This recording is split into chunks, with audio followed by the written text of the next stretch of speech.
कहत बारे कौआ जरूर कोई बात बा, विचार करी रउआ जरूर कोई बात बा।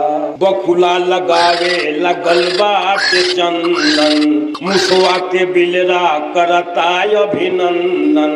अरे बघवा दबावता पकड़ी के पौआ जरूर कोई बात बा, विचार करी रउआ जरूर कोई बात बा।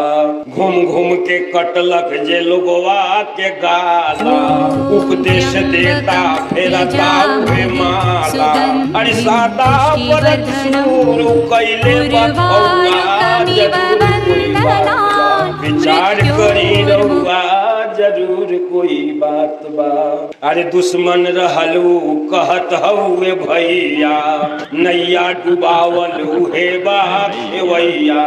अरे मालिक ढोवता धके माथ पर खरौआ जरूर कोई बात बा, विचार करी रउआ जरूर कोई बात बा।